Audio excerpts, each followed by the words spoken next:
Բարև բոլորին, այսօր պատրաստելու ենք թեթև, նուրբ և շատ համեղ ձվանի տորտ բանանով և կիվիով։ Այս տորտը իդեալական է թե առօրյայի,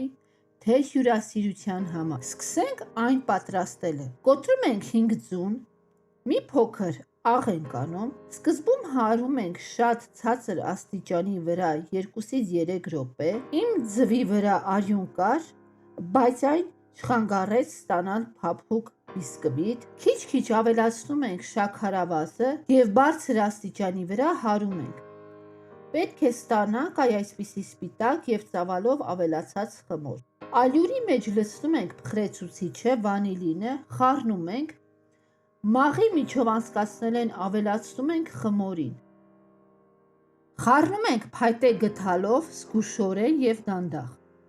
Ձևամանը ծածկում ենք յուղաթուղթով, այնտեղ լցնում ենք խմորը։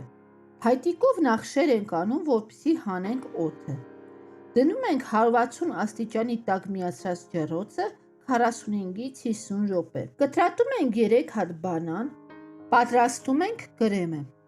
Տարայի մեջ լցնում ենք սերուցքը և հարում ենք մինչև ստանանք պինդ զանգված։ Ավելացնում ենք 1 տուփ խտացրած կաթը, հարում ենք, ավելացնում ենք վանիլինը, կրկին հարում ենք։ Ես պատրաստել եմ 3 հատ բիսկվիտ և թողել 3 ժամ, որպեսզի այն սառչի և բաժանել 6 հավասար մասերի։ Առաջին շերտի վրա քսում ենք օշարակը, որպեսզի փափուկ լինի։ Հետո քսում ենք կրեմը։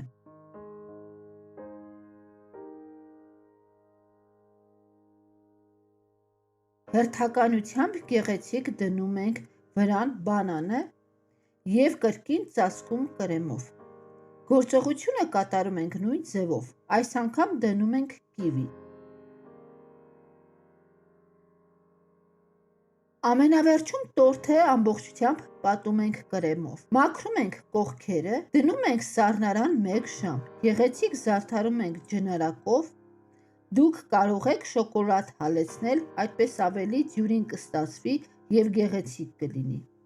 Այս տորտը ես պատրաստում եմ միշտ, նաև կարող եք բանանի և կիվիի փոխարեն ելակ օգտագործել։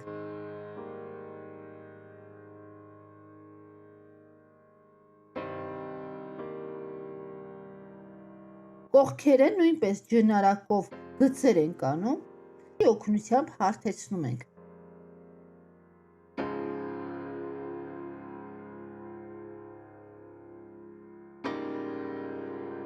Պատառաքաղով ջնարակի վրա գեղեցիկ նախշեր ենք անում։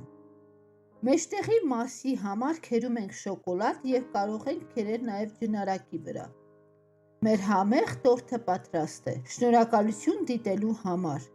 Եթե հավանեցիք, մի մոռացեք սեղմել հավանման կոճակը և բաժանորդագրվել։ Գրեք մեկնաբանություններում կփորձեք այս տորտը։ Շնորհակալություն, մինչ նոր համեղ տեսանյութեր։